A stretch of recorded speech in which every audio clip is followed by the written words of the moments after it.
Bonjour et bienvenue. Règlement du problème des inondations. Abdoul Mbaye avoue les limites du gouvernement dans Walfadjri quotidien. Au cours de sa visite ce samedi à Dalifort, le chef du gouvernement a confié que l'État ne peut pas régler définitivement la question des inondations cette année.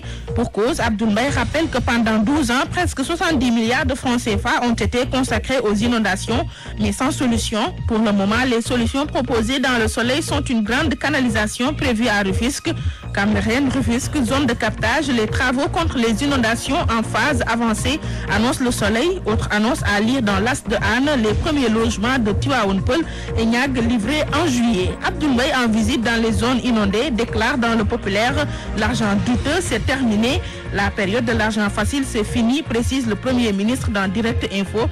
Parlant d'argent, Macky engraisse ses directeurs généraux, nous informe l'As quotidien. Les DG de Macky assis sur de l'or, titre la Tribune, qui revient sur les secrets d'un décret scandaleux. Selon les libéraux, les DG de l'ARTP, ADIE, ANSD, AGROUTE, ADS perçoivent 5 millions et 21 millions de francs CFA de primes annuelles, écrivent mes confrères. Deuxième catégorie, 4 millions par mois et 16 millions 800 000 de primes annuelles. Troisième catégorie, 3 millions par mois et 12 millions 600 000 francs de primes annuelles. Scandaleux, Yokoté signale Libération qui parle de salaires compris entre 5 et 2 millions de francs CFA, de primes variant de 21 à 8,4 millions de francs CFA.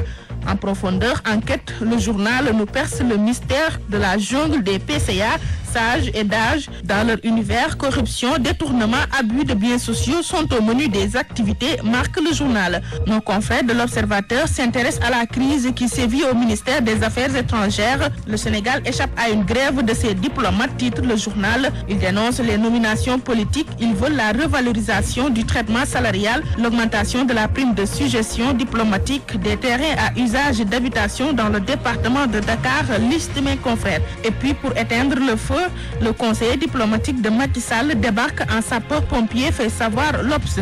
Comment Macky veut liquider Khalifa Sall, s'interroge l'As quotidien. Arrêt du pavage de la corniche ouest, recasement des marchands ambulants. En voilà des écueils qui freinent certains projets de la mairie, cite le journal. Et dans cette affaire, Abdoul Mbaye, le bras armé de Macky, est derrière la sommation qui a arrêté ses projets. À cette occasion, Walfadjri quotidien souligne les contradictions qui persistent au sein de la majorité sur la réduction du coût de la vie. Tanor montre la voie à Macky dans le journal. Le leader des socialistes affirme que la baisse des prix des denrées de première nécessité est à l'ordre du possible. Ainsi, Tanor rappelle à Macky sa promesse, rapporte Direct Info. Jules Ndéné fait la leçon à ses frères du PDS à travers une lettre ouverte publiée par l'Observateur. Dans cette adresse, le journal Enquête décode un Souleymane Ndéné qui sermonne le PDS. D'après le journal Le Quotidien, l'ancien Premier ministre annonce son retour en politique. Pour ce qui concerne les interpellations et arrestations des libéraux, il dénonce un poids de mobilisation avant de prêcher l'espérance bleue dans le journal Le Quotidien. La plupart de ceux qui s'adonnent à la politique sont médiocres.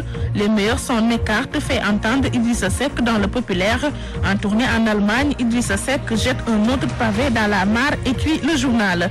Les cadres disent la politique c'est sale, je leur dis c'est avec le fumier qu'on fait de belles roses, poursuit le leader du parti Réumi dans Le Populaire, où il fait des révélations sur sa rencontre avec son épouse Ndeye Penda Tall.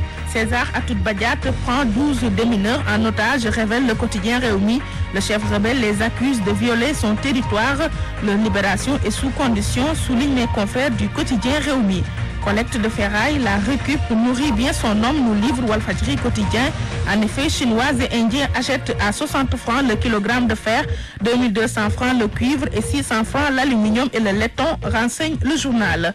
Sport, les Lions se déchaînent, note tout le sport. La moisson a été plus que bonne, voire prolifique pour les Lions ce week-end.